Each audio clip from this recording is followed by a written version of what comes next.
Bien, les voy a mostrar la guía. El que no la tiene, me la solicita. Y vamos a ver en la pizarra cómo es el circuito para resolver este laboratorio.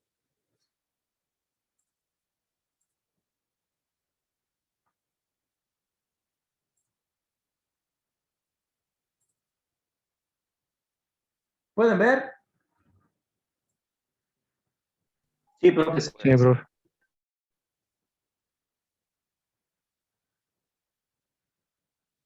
Sé que acá dice laboratorio, fíjense que dice trabajo práctico número 6, trabajo práctico número 6, el de CENE.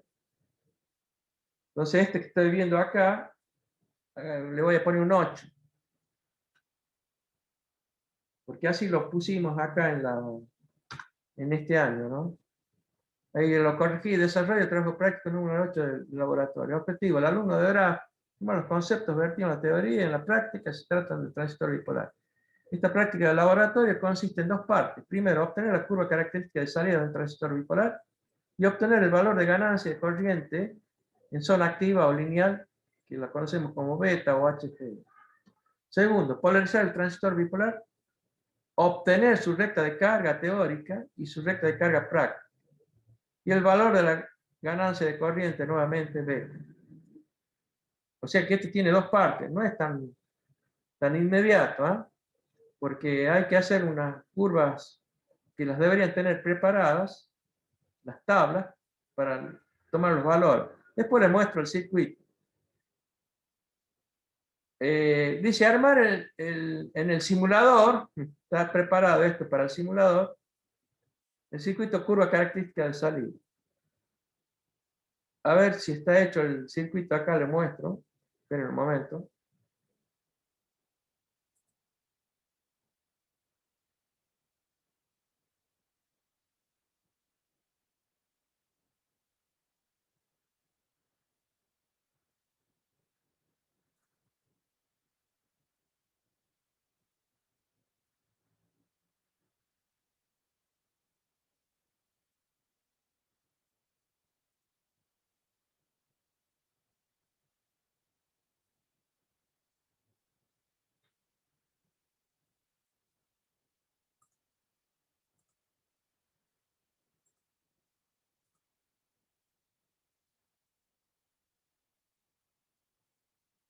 Acá hay un problema de que no me muestra nada en la figura que corresponde a la característica de salida del bipolar.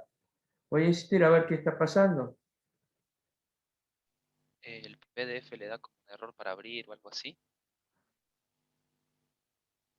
Bueno, ahí lo abrió.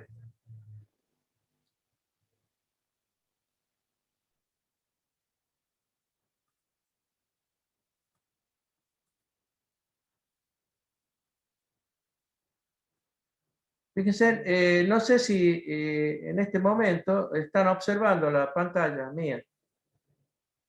¿Pueden ver el circuito? No, En mi caso, profe, yo no veo nada. Bueno, voy a dejar de compartir y vuelvo a compartir a ver si puedo.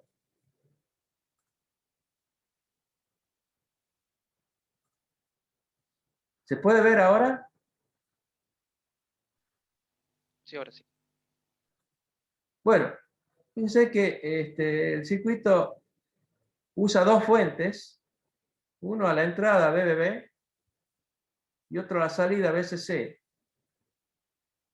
La fuente, ambas exigen que arranquen de cero. Ese es un problema que hay en el laboratorio. Espero que haya al menos dos fuentes que arranquen de cero. Es una necesidad para poder hacer la curva característica. Dice que el potencial del colector emisor, del transistor bipolar, está forzado por la fuente. Dice que no hay una resistencia de colector. O sea, la tensión colector-emisor es directamente la tensión de la fuente. Por eso la necesidad de arrancar desde cero. Lo mismo para la polarización de entrada, sí hay una resistencia para no forzar los 0,6 de caída en el bipolar. Yo no lo puedo forzar. Si me paso de 0,6, lo voy a, o de 1 voltio, por ejemplo, lo voy a fundir al transistor. Por eso está la RB como limitadora. Bueno, ¿qué es lo que hay que hacer acá? Se arma este circuito. Fíjense que uno tiene la necesidad de medir la corriente de base, medir la corriente de colector y la tensión colector-emisor. O sea, acá hay que usar 3 instrumentos. Ahora, ¿cómo se construye esto? ¿Se acuerdan que el bipolar, la curva característica de salida, es graficar la corriente esta de colector en función de la tensión colector-emisor? O mejor dicho, al revés. No, está bien. La corriente de colector en función de la tensión colector-emisor. ¿Se acuerdan de eso? Lo que sucede acá es que con corriente de base 0 no puede haber corriente colector. Entonces, lo primero que se hace, la primera curva característica, es poner 0 a la fuente o cortocircuitar la entrada para que no haya tensión a la base. Se puede hacer eso. Y excursionar desde 0 con la fuente VCC hasta, por ejemplo, 30 volts. Y vamos a ver en la guía si dice 30 volts. Vamos a observar que aún arrancando de 0 hasta la tensión de 30 volts, por ejemplo, los transistores estos que están puestos acá soportan más de 30 voltios salida. No habría problema de que entren en avalancha si yo a la fuente de la salida al VCC llego a 30 volts. Obviamente con corriente de base 0, vamos a ver que uno va excursionando toda la fuente, la corriente colector es 0. O sea, en esa primera curva es la de corte. El transistor está cortado. Bien, después uno polariza la entrada y pone una corriente de base baja, digamos. Estas van a ser del orden de los microamperes, la corriente de base. Ya vamos a ver la guía que dice. Acá lo estoy diciendo de una forma que a posterior lo confirmamos en la guía. ¿Me siguen hasta acá, verdad? ¿No quieren hacer alguna pregunta? ¿Se entiende? Estoy escuchando. No, profe, estamos bien. Bien. Bueno, ponemos una corriente, la primera bajita, la primera curva que vamos a hacer, dejamos fija la corriente de base. ¿Se entiende eso, no? Y arrancamos cursionando a la salida desde 0 hasta los 30 voltios. Acuérdense que al principio apenas uno da tensión al colector emisor, la corriente colector se incrementa rapidísima, muy rápidamente. Esa es la zona de saturación. Por eso, desde 0 hasta 1 voltio, más o menos, hay que tomar varias lecturas. Uno puede hacer 5 lecturas ahí.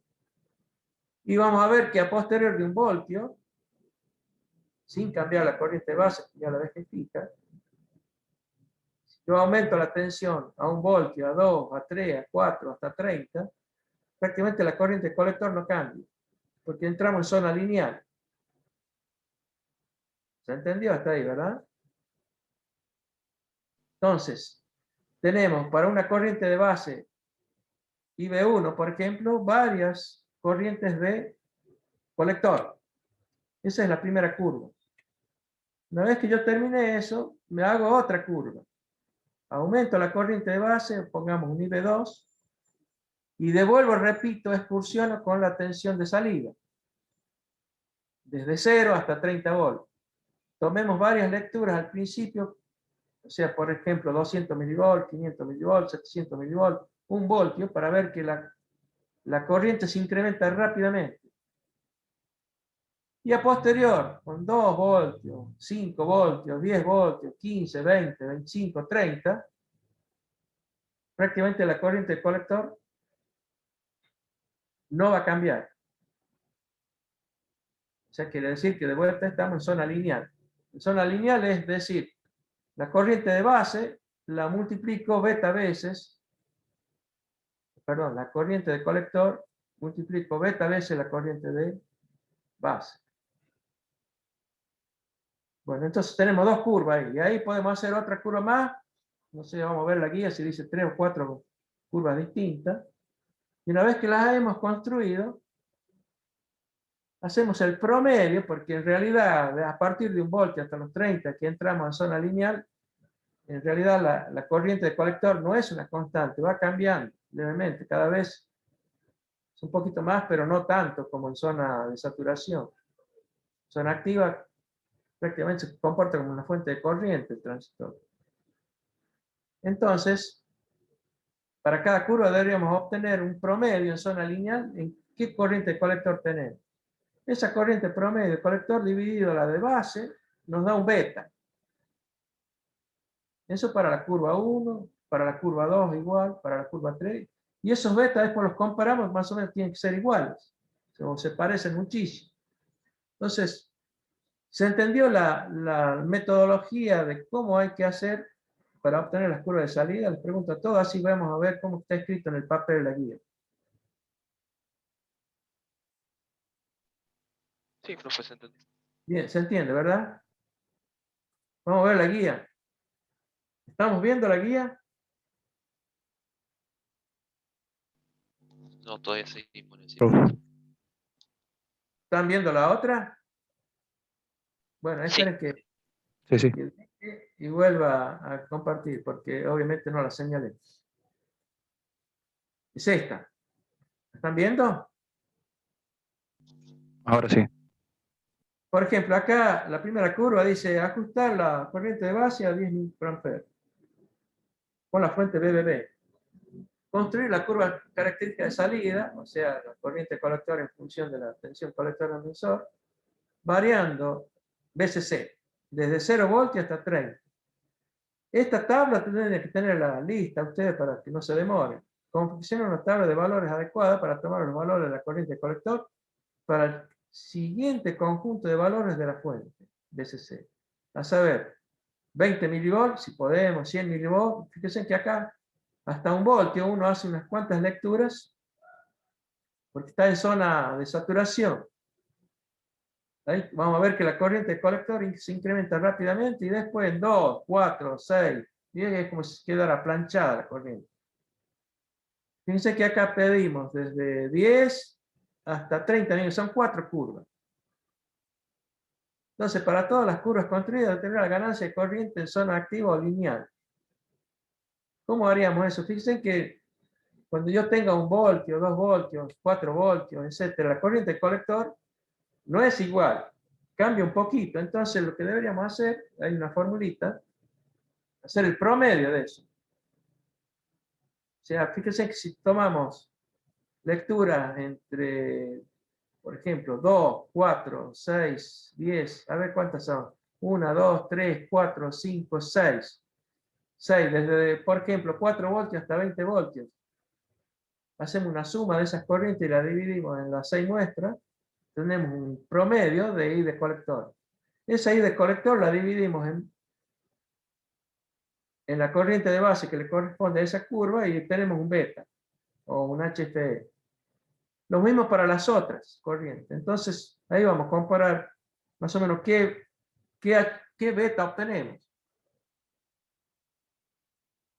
Fíjense que si yo hiciera este trabajo para un transistor, lo puedo hacer para el mismo transistor. Por ejemplo, si yo elegí el BC547, por ejemplo. Tomo uno, hago la curva esta, tomo otro BC547, voy a ver que el beta, después de toda esta construcción, que se llama primera parte, me va a dar un beta diferente. Eso ya lo saben por qué, ¿no es cierto? ¿Viste? Cuando uno compra un transistor, la tabla dice el beta está entre estos dos números. Ah, Por sí, ejemplo, por la está división. entre 70 y 100, para decir algo. Eso lo saben, ¿verdad? Sí, profe. O sea, está dentro de un rango. O sea, a pesar de ser el mismo transistor en cuanto a sus características de denominación, los betas no tienen por qué ser igual. Están dentro de un rango. Bien. Si yo hiciera y tomara otro transistor de otra característica, por ejemplo, agarro el 2N22, obviamente me va a dar otro beta. Pero sabemos cómo obtenerlo. Es haciendo esto que está acá, parte 1. Parte 2, yo puedo hacer un circuito de polarización. Vamos a ver qué dice porque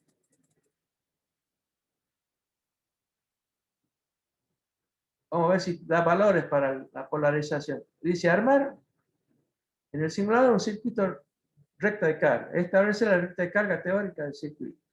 Determinar la recta de carga práctica del circuito variando la corriente de base con el ajuste de la fuente BBB. Desde cero hasta saturar el transistor.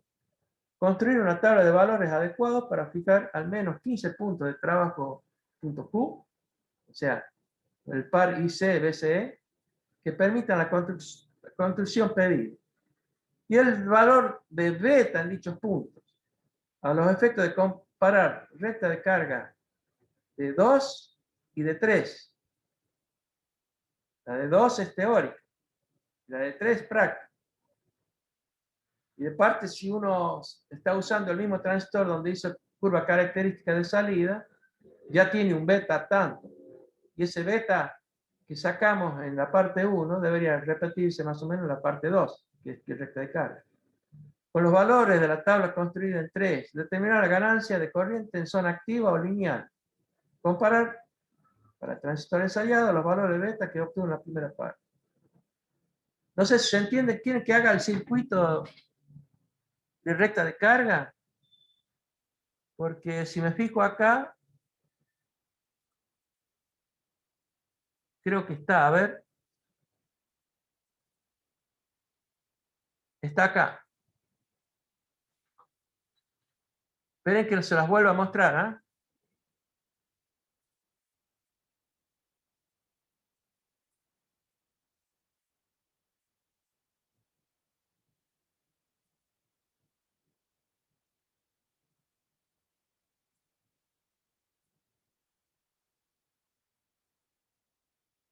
¿Lo están observando?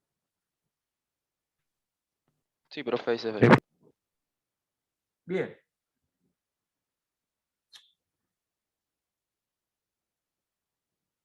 Hay una cuestión acá. ¿Cuál es la diferencia respecto de curva característica de salida?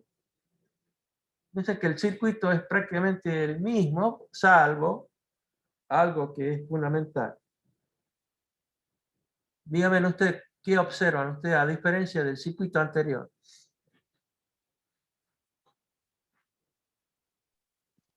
Que hay una sola fuente variable, ¿no? Resistencia de conector. Ya hay dos cosas, sí. Es más importante haber puesto la resistencia de colector.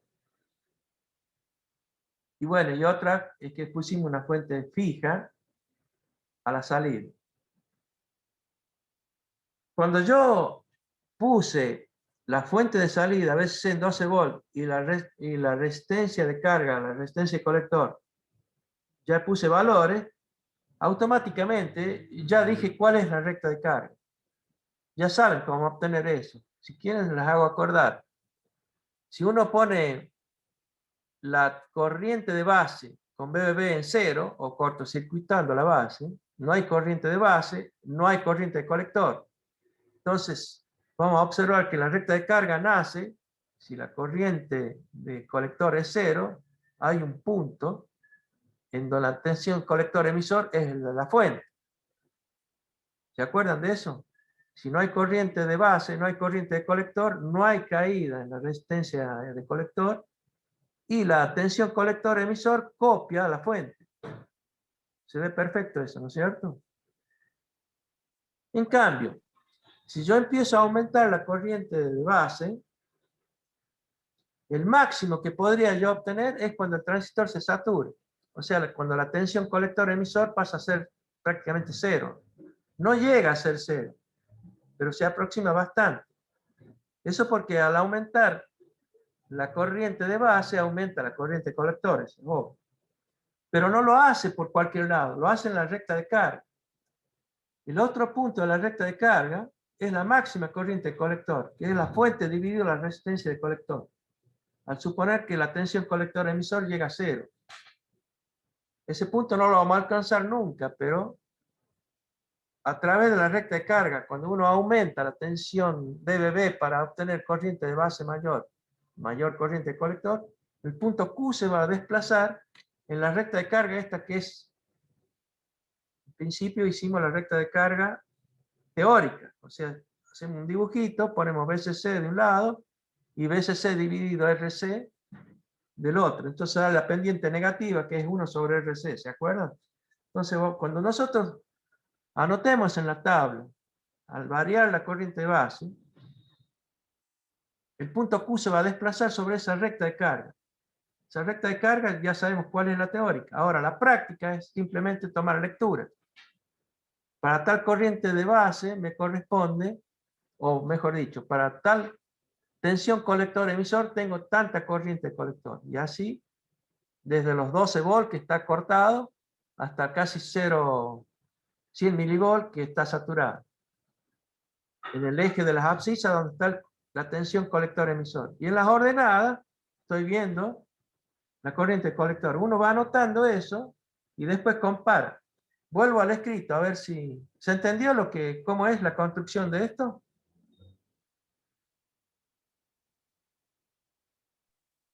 Sí, profe, tengo una pregunta con respecto. Sí.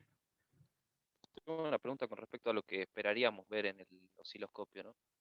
Esperaríamos, o al terminar de sacar los puntos, esperaríamos ver que se encuentran fuera de la recta de carga teórica por la variación del beta con respecto a la corriente del colector, la pequeña pero No, variación. no. ¿Sabes qué no?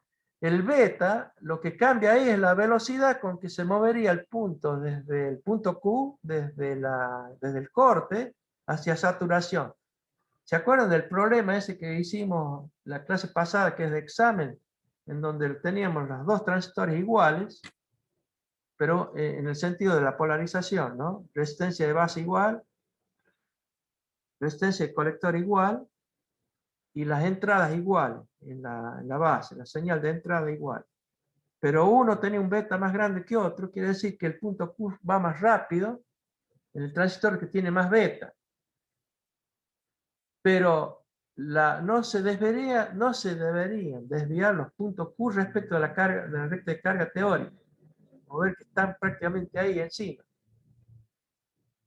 sea, se demuestra que la función esta que estamos tratando de hacer, la corriente de colector en función, si tomamos como variable la tensión colector-emisor, es una recta. Tiene pendiente negativa 1 sobre RC por tensión colector-emisor, más la ordenada del origen, que es BCC dividido la RC. ¿Se acuerdan de eso? Bueno, eso si lo hacemos en forma teórica, que es fácil, hacemos un dibujito y después tomamos los valores de la tensión de colector, emisor y la corriente de colector, vamos a ver que todos esos puntitos están ahí, sobre la recta de carga. El beta lo que hace es que el punto Q vaya más rápido, de acuerdo a la ganancia que tiene el transistor, pero sobre la recta de carga. No sé si se dan cuenta de eso. Yo al aumentar la corriente de base, supongo pongo 10 mA, tengo una determinada corriente de colector, que es beta veces. ¿Entiendes? Si el beta es 100, voy a obtener determinado valor de colector. Pero si es 200, va a estar más arriba la corriente de colector. Si está más arriba, menos tensión de colector emisor tendría.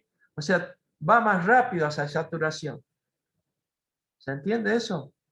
Bueno, ahí voy a pasar, no sé, ¿entendieron, por favor? ¿Se entendió lo que comenté? Porque el alumno me preguntó si con el beta caerían los puntos distintos. El beta solo cambia la velocidad con que yo me muevo en la recta de carga. Y los puntos teóricos deberían coincidir con práctica, que eso es la construcción que hay que hacer. No sé si quieren preguntar algo. Dice que acá la R de base, se puso RR ahí, habría que elegir un valor lógico que no entre en saturación el transistor. Si yo pongo un K acá y pongo 10 veces más a la entrada, seguro que lo voy a saturar. Por ejemplo, si yo pongo 10K acá, como RR, con muy poca corriente de base lo voy a saturar. O sea, no, me voy a mudar muy rápido desde el corte hacia la saturación. Entonces la RR esta que está acá, la resistencia de entrada en la base, debería ser un valor 100 veces, no 10 veces, la de colector, para no saturar y que nos permita hacer tranquilo la recta de carga. Entonces acá yo sugiero, como no está acá, poner, por ejemplo, 100K, no me quedaría tranquilo, no es que el beta del transistor sea bastante grande, como 100, tendríamos problemas. Entonces, yo pondría acá 220K, acá la entrada, 220K, y seguro que yo puedo meterle BBB tranquilo y hacer la recta de carga fácil, digamos, sin que se sature ahí nomás. Eso sí, con 220K deberíamos calcular si el beta es tanto, qué corriente de base debería meter yo para que la colector emisor llegue a 0,1, 0,2. ¿Se entiende eso? Eso yo creo que ya lo sabe. Pero, ¿se entendió lo que estoy diciendo? Vamos a lo que dice el texto. Este circuito, si pueden, cópienlo. Si no me lo piden, después yo lo envío. Vamos a ver el texto. ¿Se entendió el dibujito este de cómo hay que hacer recta de carga? Sí, profe. Voy de vuelta al texto. Sí, profe, se entendió. Yo creo que ya hemos visto el texto, pero vuelvo de vuelta.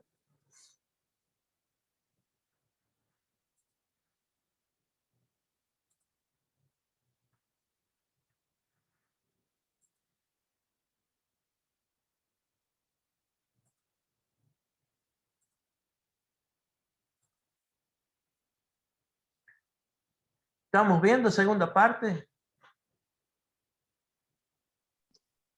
Sí, profe. Sí, profe, ahí se ve.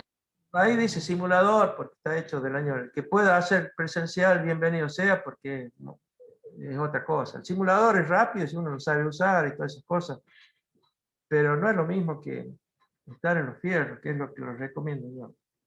Bien, fíjense que acá armamos el circuito para establecemos la recta de carga teórica, que es fácil, y en la práctica es esta otra, el punto 3. Y después en el 4 los comparamos. Bueno, el informe final del práctico, además de respetar su desarrollo, deberá incluir todas las tablas y sus gráficas correspondientes, incluyendo un comentario. Observar. Acá, esta tabla que está acá, de la parte de curva característica de salida, están sugeridos los valores. Y simplemente hay 4 curvas, ¿eh? Una para 10, 20, 30, o 3 curvas, discúlpenme, a ver. 10, 20 y 30, son 3 curvas nada más. Porque si no se hace muy largo. O sea, excursionar con 3 corrientes distintas en la base. E incluso, fíjense que yo les pedí la primera, corriente nula, a la base, seguro que yo excursiono la corriente colector emisor forzada por la fuente y la corriente colector, perdón, la tensión colector emisor forzada por la fuente. Y seguro que voy a observar que la corriente colector es nula. Bueno, ese es corte. Y las otras más, vamos a observar saturación, se incrementa muy rápido, y lineal o activa, se queda clavada la corriente colector. Ahora, fíjense que en la parte 2, acá no dice fijar al menos 15 puntos de trabajo. Los pueden elegir ustedes. Fíjense que la fuente dice ser de 12 volts.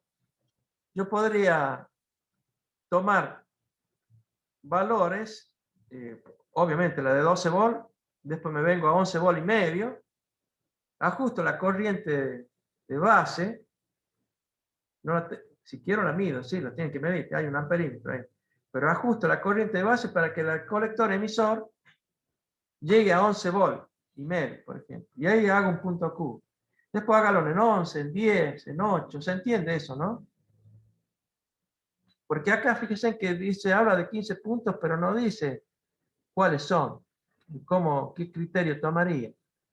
Yo les sugiero, dividan el eje de las abscisas, donde está la tensión colector emisor, y bueno, el punto primero es el de 12 volts, corriente colector 0. Después le meto corriente a la base y observo en el voltímetro que está en colector emisor si están en 11 volt y medio.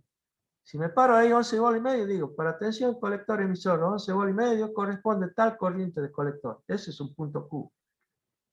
Lo mismo hago para el resto, para otras tensiones colector emisor, al momento de que yo aumente la corriente de base. ¿Se entiende eso?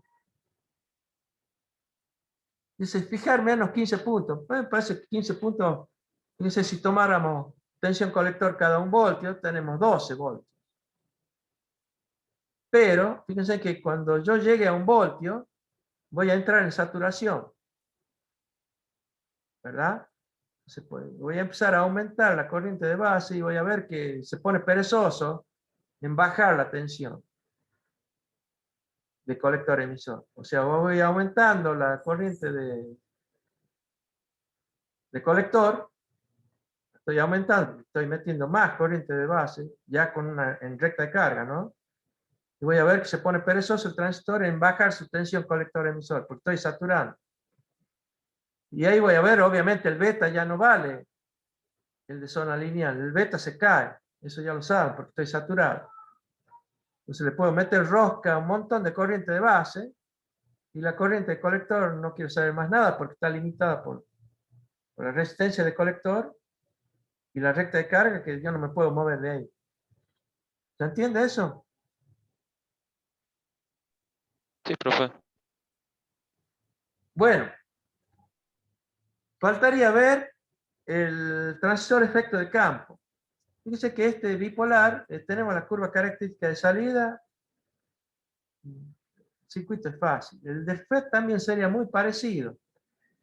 Pero en el FET que antes era un JFET, y ahora hacemos un puerta aislada, que es el que más se usa, y sobre todo el de inversión, lo interesante sería obtener la curva esta que se denomina en donde arranca el threshold. ¿Se acuerdan del threshold? Que si uno se fija en el manual puede decir 1 voltio, 2 voltios, 3 voltios, qué sé yo, es a donde arranca o donde se crea el canal y recién empieza a tener corrientes de drenador. ¿Se acuerdan de eso? Y después había un punto importante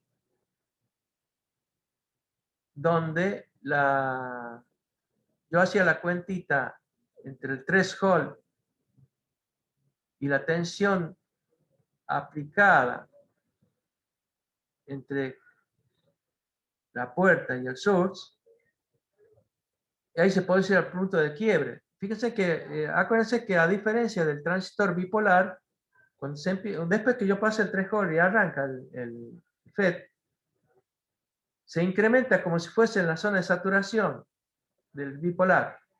Pero ese incremento rápido de la corriente del drenador, acá no se llama saturación, se llama zona óhmica. ¿Se acuerdan de eso? Después llega un momento en que por más que aumente la tensión forzada del drenador fuente, estoy haciendo curva característica, por más que la aumente, la corriente del drenador no aumenta más. Es como si entrara en zona lineal del bipolar, pero acá no se llama zona lineal, pero se llamaba zona de saturación.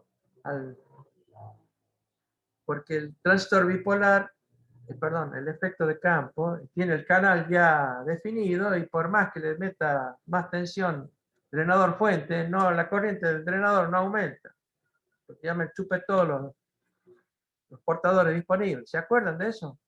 Bueno, a diferencia del bipolar, acá esa zona se llama zona de saturación. ¿Se acuerdan? Sí, profe. Bien, ese punto de quiebre siempre era la tensión drenador fuente menos la de threshold. Y ese puntito se va desplazando, obviamente, si yo aumento el ancho de canal. El ancho de canal yo lo aumento si le meto más tensión puerta fuente. puerta fuente. ¿Se acuerdan de eso? No sé si quieren que hagamos un dibujito al respecto de cómo sería el circuito. Bueno, profe. Bueno. Y Bien. Yo creo que es igual, bueno, nada más que cambia el símbolo. Esperen que ponga la pizarra.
Bueno, vamos a ver una característica de salida en el transistor de efecto de campo más usado.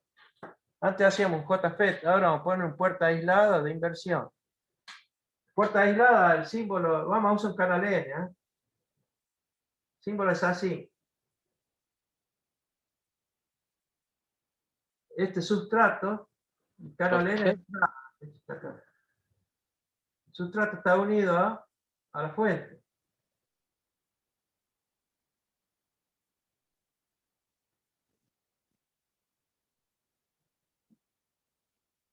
Está unido a la fuente. Y el drenador va a estar forzado. profe, disculpe. Sí. ¿Se ve o no se ve? Sí, sí, podría dejar de compartir. Así después queda. Ah, bien, bien.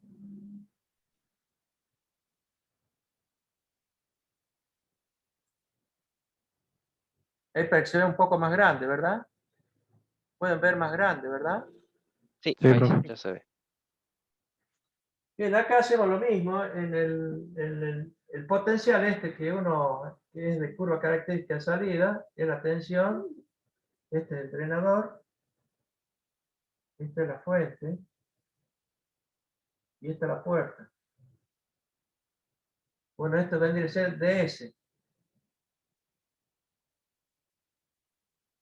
Es drain source y la fuente, esta que es variable,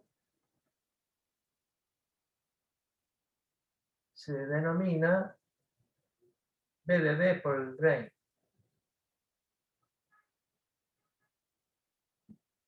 Y acá no hace falta poner, algunos ponen una resistencia acá, como para descargar la capacidad esta, pero vamos a forzarla esto también.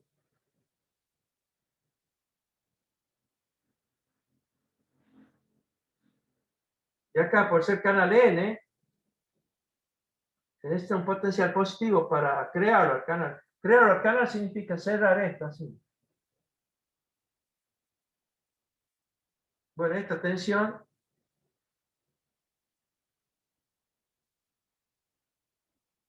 es la bed drain source. Perdón, BGS. Pero hay que medir para hacer las curvas características de salida. Habría que poner un voltímetro acá.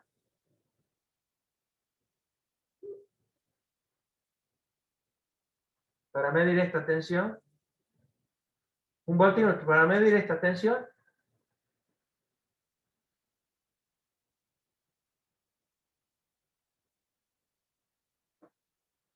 Esta puede ser que la fuente tenga un display y ya lo tengo a este voltímetro. Si no lo tiene, tiene que poner, o el simulador tendrá que tener. Y acá obviamente yo puedo poner un amperímetro acá o acá.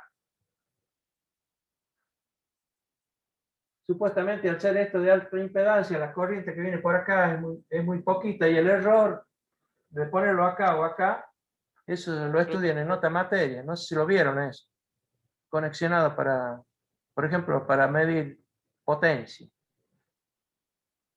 Si yo meto el voltímetro acá, perdón, el amperímetro acá o acá, teóricamente es lo mismo, pero hay un error, bueno, que es la corriente que puede derivar esto. Pero bueno, es tan chiquita que esto se desprecia, porque esto es de alta impedancia. Como pongamos el amperímetro acá. ¿Quién lo ponen acá? Es lo mismo. Profe, ¿no Sí. se polariza al revés? ¿Cuál cosa? ¿Esto que está acá? Sí, ¿Esta el polarización? canal N. Sí. No, canal N. Fíjate que en el canal N nosotros tenemos así y está interrumpido por el sustrato P. N, P, E. Es como si fuese un transistor bipolar. Cuando está cortado así, este es el sustrato. Y el gate está acá. Yo lo que hago es poner más acá, el más atrae estos electrones acá. Estos electrones que son mayoritarios. Y el P, los mayoritarios son huecos. Los mudo para allá con este más. ¿De acuerdo? El más del gate a los huecos los muda para allá y a los electrones los trae para acá. Por eso es más. Si fuese canal P al revés. ¿Estamos de acuerdo? ¿Por qué puse más acá? Parece que capaz que te confundas cuando uno agarra el JFET de canal N, JFET, y JFET no tiene una puerta aislada, tiene una juntura, que es un diodo. Ese diodo sí lo tenés que polarizar al revés, y el VGS era negativo. Pero acá es positivo. Sí, me Entonces, estaba confundiendo con eso. bien, uno sí es fácil confundirse con eso. Bueno, lo que hay que construir acá es E-drain, función de esta.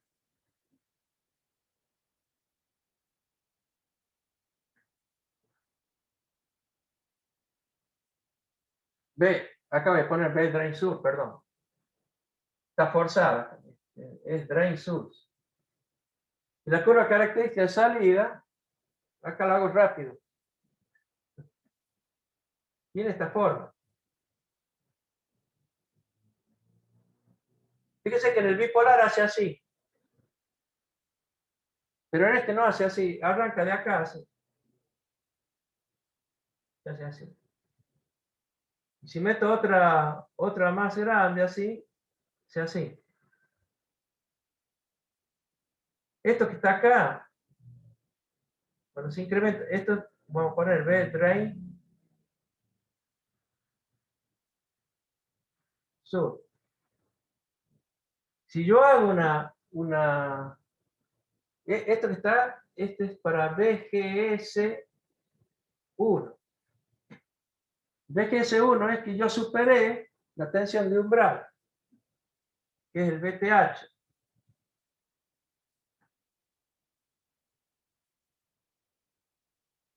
Acá hay un problema, esperen un momento.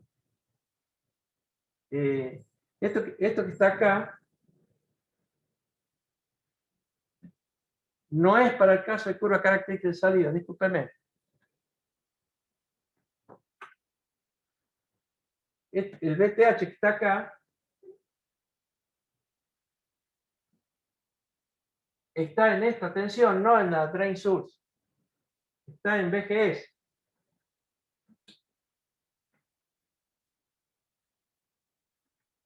Vuelvo a dibujar. Serían iguales todas.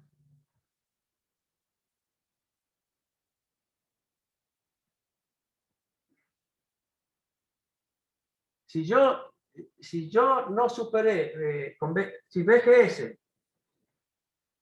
es menor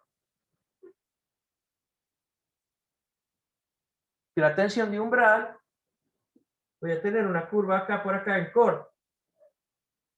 Esta que está acá.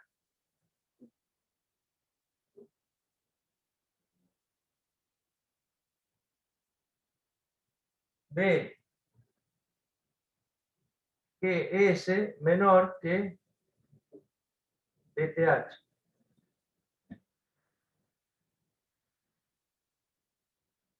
Determinar este valor tendría que ser muy fino. Ese es el problema que tendríamos. Vamos a ver si es práctico el circuito este, para saber qué BGS es igual a la BTH. Porque esta curva que tengo acá, la primera, acá ya tengo un BGS mayor que BTH. Y acá tengo un BGS 2 mayor que BGS 1. ¿Se entiende? Si yo tengo más tensión acá, puerta, fuente, creo más canal, tengo más disponibilidad de portadores. Esto es corriente drenadora.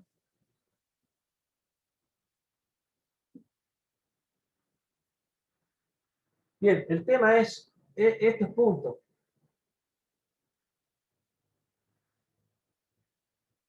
Esos puntos ocurren, a ver si me acuerdo de esto, B que S menos BTH. Estos puntos. ¿Se entiende? O sea que si yo tuviese con la tensión de drain source, esta es de drain source, esta que está acá, menor que esta diferencia, esto ocurre en acá, punto de quiebre, digamos. Acá lo hice en forma abrupta, en realidad es una cosa así suave y después sigue. ¿Se entiende, no? Este punto donde yo digo la corriente del drenador no crece más, por más que le dé rosca acá, estando fija la BGSH. Yo superé en este caso el threshold en la primera curva. Si no lo supero, vengo por abajo, estoy en corte. ¿Se entiende eso, no? A todos les estoy preguntando. Sí, profe. Ahora, este valor, ¿cuánto es? Con este circuito no es tan práctico obtenerlo, pero nos vamos a dar cuenta en algún momento. Yo puedo decir, asegurar, mire, yo hice BGS 2 voltios y yo expulsioné esto. O sea, quiere decir que no superé el BTH. Y por ahí metí por ejemplo, metí 4 voltios y tengo esta curva. Lo que sí, estos puntos que están acá, siempre es BGS menos BTH. Yo lo podría deducir más o menos esto. ¿Cuánto es el BTH? U otra es decir justo, le pegue justo, a no ser que lo diga el manual, la curva, las características del transistor que voy a usar, más o menos cuánto está esto. Pero estos puntos de quiebre, más o menos respetan el BGS que puse, que está acá, en cuánto lo superé al canal, al punto de disparo del transistor, que es el threshold. Esos puntos son las constantes. Entonces yo podría hacer más de una curva. Podemos hacer 3. Si yo superé al BTH, podemos llamar BGS1, este BGS2 y este un BGS3, y ahí terminamos. Lo que sí yo puedo observar es que en principio la corriente colector se incrementa muy rápido y después se achancha, digamos, queda como si fuese el bipolar. Y esta zona se llama saturación. Esta que está acá. Y esta otra que está acá, ohmic. Cuando yo haga el práctico me voy a dar cuenta si estoy en óhmico o estoy en saturación. Eso es lo único que nos va a pedir. Y traten de armar la curva esta. Para eso tengo que hacer una tabla, ¿verdad? Si voy a hacer 3 curvas, digan, bueno, voy a tomar tantas tensiones B de D, que está forzada, B drain sub, fuerza, ¿no es cierto? Y tantas muestras de corriente de drain, que son estas. Al principio va a ver que se incrementa y después se clava. Eso es lo que hay que hacer. Y tratar de ver, uno puede elegir el transistor este. En la clase próxima alguien sugiera, no, en la clase próxima entonces tenemos un examen, ¿verdad? Que dicho sea de paso, nos quedan 15 minutos y si quieren pregúntenme al respecto de qué puede venir, porque hemos hecho un montón de problemas y no hemos repasado. Hoy no hemos repasado, estamos haciendo las dos curvas características del bipolar y del puerta aislada. El transistor que vamos a poner acá, si quieren elíjanlo ustedes. Y si no, yo se lo sugiero, pero no ahora, sino, fíjense que viene el examen, después viene el práctico del Zener, después viene el bipolar, que es lo que hicimos antes, y ya nos queda todo tiempo para elegir este. ¿De acuerdo? Pero que sea un puerta aislada de inversión. Puerta aislada de inversión, que es el que más se usa. Ahora, de paso, le pregunta, ¿por qué es el que más se usa? ¿Por qué no este que está acá, que es de juntura, y este otra puerta aislada, ¿sí? Pero que tiene el canal hecho?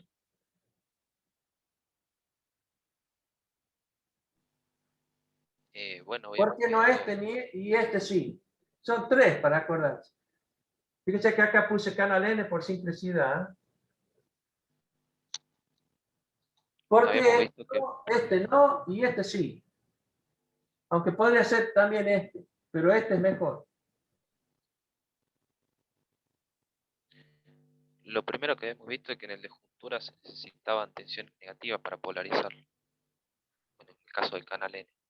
También Sí, lo otro que habíamos visto es que en el de puerta aislada, el, el canal ya estaba creado a una tensión cero, lo cual genera que no haya pérdida de corriente.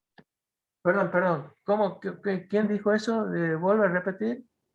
Repetirlo, por favor. ¿Qué es lo que dijiste? No sé si me estoy acordando bien, habíamos visto que en el canal N nosotros necesitamos tensiones negativas para polarizarlo. Y después cuando Canal saltamos N. N el J. MOSFET, J, sí, el J. Si es P o es N, bueno, pues el problema es el siguiente. ¿Ya? que el canal esté Terminado el creado o concepto no. que yo estoy pidiendo que sepas. Terminalo el concepto. A ver, Álvaro Herrera es el que habla. Terminalo el Sí, concepto. más que Escucha. nada, o sea, es el más usado el MOSFET, o sea, el de puerta aislada, porque ya el canal ya estaba creado. También al ser de puesta, bueno, también tiene las características de alta impedancia, pero lo principal es que el canal ya estaba creado, porque en el otro que hemos visto, que era el que está a la derecha, no me acuerdo. Este. Sí, Este es el de empobrecimiento. También es puerta aislada, pero de empobrecimiento. El canal ya claro, existe. el canal ya existe, pero el canal en cero ya tiene consumo de corriente. Tiene una corriente de drenador ya. Claro, esa es Cuando la el- razón. Está bien, esa es la razón. Yo puedo tener una tensión de control cero acá y resulta como el canal está creado y está polarizado, ya tengo una ID. Y eso no es bueno. Si yo no tengo acá, no debería tener ID. Si yo tengo acá, recién aparece y el que cumple eso es este. Estos dos no. Por eso se usa más esto. Sobre todo en lógica. En lógica, a ver si no tengo nada, ¿por qué va a tener acá? En cambio acá, no tengo nada acá y tengo la máxima acá, al revés. Tengo que meterle tensión negativa o positiva para estrangularlo al canal que existe. Lo mismo a este. Este existe y lo tengo que, para cerrarlo, tengo que meterle tensión, estrangularlo. Este no. Este ya está abierto, sin tensión. Tengo que crearlo. O sea, inversión. Fíjense que acá era P, esta parte, es P. Se llama así de inversión porque de esta parte la convierto en N. Lo invierto acá, la pastilla en el sustrato. Bueno, esa es la gran ventaja de este transistor y el más usado. todos los micros, técnicas digitales y todas esas cosas de la integración. Normalmente antes eran TTL, transistor bipolar, se mudó a CMOS y CMOS usa esto. Y lo usa incluso como complementario, pone uno acá N y P abajo y hace la llave de tomo la fuente o tomo masa. Con la ventaja de decir si supera el threshold, se hace como bueno, pensando como llave, también lo puedo usar como amplificador, ¿no? Pero para técnicas digitales, si supera el threshold por un valor bastante alto, me meto en la zona óhmica, esta que está acá, la zona óhmica es muy bajita, es muy empinada, quiero decir. O sea, si yo pensara esto como la zona de saturación de un bipolar, la zona óhmica de un transistor de efecto de campo de puerta aislada de inversión, es muy bajito los ohmios acá. O sea, la caída, si yo lo pienso como llave, la caída que hay acá es muy bajita. Pues son orden de los miliohmios. Si uno se va a las tablas. Sí. Me acuerdo que, por ejemplo, había visto que se hacían con eso, ¿cómo se llama esto? Cargas de prueba, ¿no? Para medir la capacidad que tenía de entrega potencia una fuente. Ah, vos estás No sé. hablando de un probador de fuente donde usan una carga electrónica que le llaman. Es una carga electrónica. Y la carga electrónica es pensar que esta es una resistencia variable, que yo hago un potenciómetro y esta es una R variable. Entonces, viene bastante bien para ver qué le pasa a una fuente. Y bueno, este es el más usado, por eso vamos a hacer esta práctica de acá y no con este ni con aquel. Este es el que más se usa. Incluso si ustedes van a ver fuentes conmutadas donde el transistor de potencia, el principal, el que mueve el primario de la fuente que yo estoy considerando, a veces es un bipolar y muchas veces ya es este, más que un bipolar. Por eso cuando yo lo uso como llave, la caída que hay ahí, la disipación de energía que puede haber acá por ser prácticamente un cortocircuito, es más ventajoso que el otro bipolar que tiene una tensión colector-emisor que no es cero. Bien. Pregunten, quedan 5 minutos. ¿Qué puede venir en el examen? Eso ¿Todavía iba no? a preguntar yo, profesor. Si Bien. podría ser en general, más o menos, que podría ir. Acuérdense, acá voy a borrar esto y después decido yo, no sé el día, que puede venir.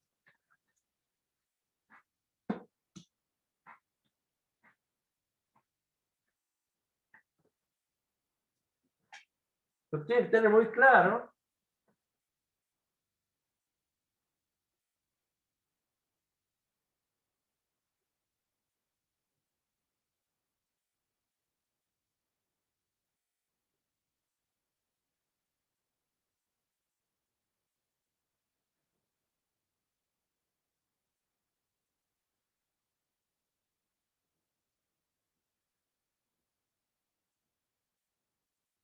Normalmente los circuitos que uno hace, este transistor que está así,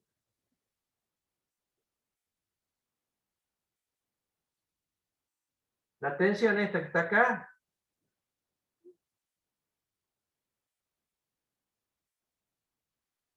va a estar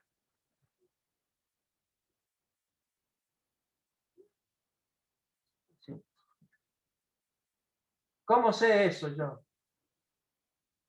La mayoría de los problemas es, yo tengo acá I de base y acá I de colector. Si yo digo, estoy en lineal, parece que el bipolar es así, ¿eh? Lineal, saturado. Saturado es menos que un voltio. Si yo supongo estoy en lineal, siempre es I de colector beta veces I de base. Si yo hago esta cuenta y me sale una corriente de colector, pongamos, y de colector lineal, tal que y de colector lineal por R colector, por esta, supera a la fuente, eso no puede ser. Es como si yo estuviese acá. Tengo una corriente de colector que está por acá, más que la permitida. Esta tensión colector emisor negativa no puede ser. Lo único que puede alcanzar es aproximarse a cero, no lo toca al cero, sino que esto lo vamos a poner como límite. Si me da una corriente de colector, sí, mayor que... Ah, discúlpame, estás por el... ¿Quién llama? Sí, varón, estoy dando clase, eso ya cerró. Discúlpeme, acá me interrumpieron. Este concepto es fundamental en los problemas que vamos a tomar. Yo hago la cuentista esta y me da una corriente de colector mayor que la máxima, que es esta que está acá. Seguro que el transistor está saturado. Yo puedo hacer también la cuenta esta. I de colector por R de colector mayor que la fuente, está saturado. ¿Se entiende eso? No puedo tener una caída acá que supera la fuente. Si está pasando eso, quiere decir que esto alcanzó la tensión límite. Este normalmente lo tomamos como norma. Hasta ahí puede valer beta. Hasta acá hago valer beta. Si no, el beta se viene al suelo, que está saturado. Perdón, ¿se entendió eso? Los problemas pueden ser así. Y si yo estoy en zona lineal, o sea, vale esto, es porque viene esto.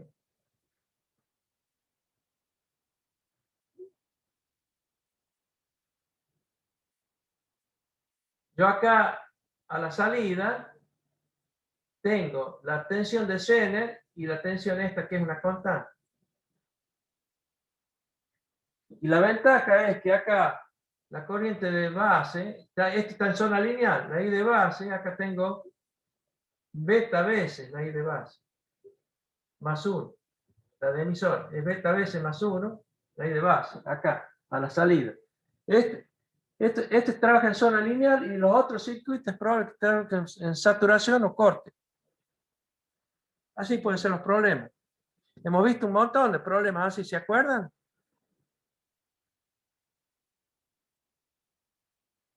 ¿Se acuerdan? Sí, profe. Sí. Sí, y nos encontramos con la condición esa. Pero esto lo que yo insisto es que ustedes tienen que saber esto, ¿no? Y después eso sirve todo para técnica lineal, perdón, para electrónica no lineal que van a ver ustedes en otros cursos. Pero los problemas están más o menos orientados a eso. Bueno, disculpen, ahí se hace el horario. Profe, una última pregunta. Sí, sí, En escucha. cuanto a los unipolares, todos los FET y esa parte. ¿Ves? ¿O es más o menos parecido a la guía o...? Sí, si viene algo del FED, hay un problema así, miren. Lo hago rápido. Hay un problema así que dice...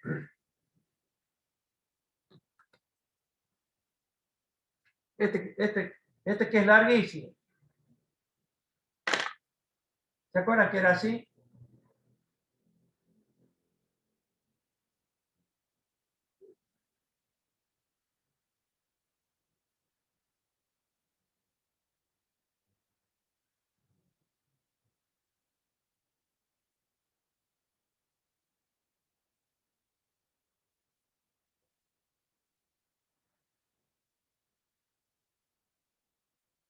Ah, el diferencial.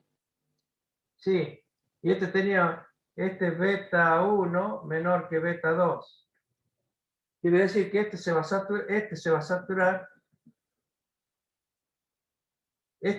a saturar antes que este. Entonces, Este daba una curva de carácter, una de transferencia que era así.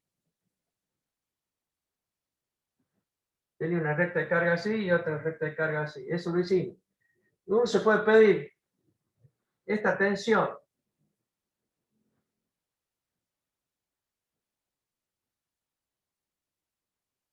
Perdón. B out. Este era B in y esta era B out. ¿Verdad? B out. Si yo quisiera controlar un FET y pusiera acá, ¿cómo lo debería conectar? Puede ser una pregunta así, no en este circuito, no en otro. Podría ser así. ¿Cómo meto el FET acá? Supone que esta sea la salida para un FET. ¿Cómo lo conectaría? Pondría la puerta acá y el source acá, o el source acá y la puerta acá, para polarizar un JFET.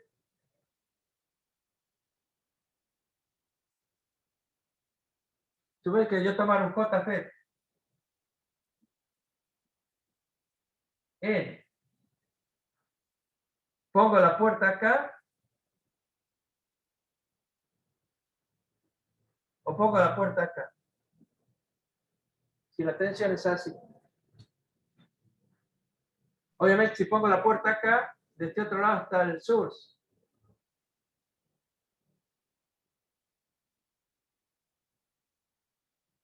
Dice que esto, como sé que hace así, o sea que este potencial es más fuerte que este, y yo tengo un JFET canal N, yo debería poner este, que es negativo, a la puerta. Es como si yo hiciera así. Perdón, este es así.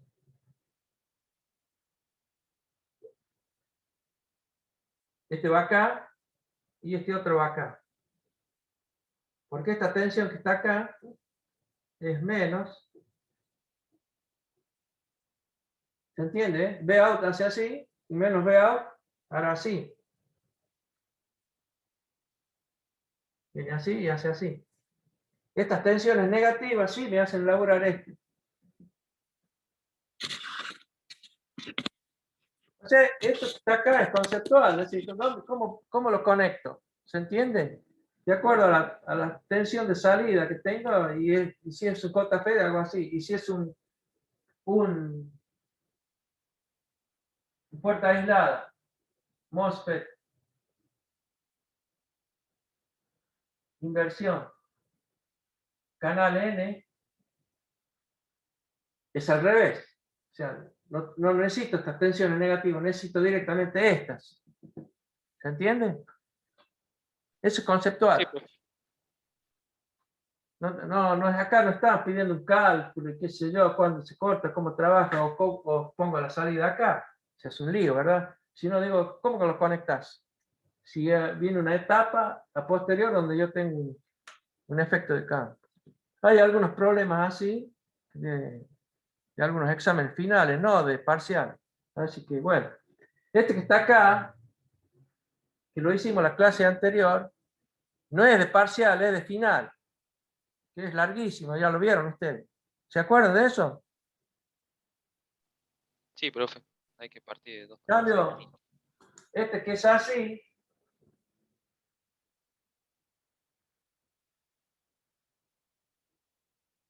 viene así acá, viene así acá, y acá hace así. Al revés, hace así. Este ya saben que sí. Bueno, eso es el recontra simple, del orden de eso puede venir. ¿Se entiende? Bueno, suerte para el examen. A los alumnos que no están presentes y ustedes los conozcan, por favor avísenles que el examen es el 5 de octubre. ¿Estamos? Bueno, Porque no están todos acá. Bueno, profe. Y los conozco. Otra cosa es que yo no hice un grupo. No hice un grupo. Otros profesores hacen un grupo y por ahí es bueno para dar noticias. Pero yo creo que los alumnos que pretenden regularizar deberían participar de la clase, si no, como decir, no tengo interés, pero yo sé que son más alumnos. Acá yo veo 5 alumnos. Yo sé que son más. ¿Y los otros dónde están? Avísenle, por favor, al resto.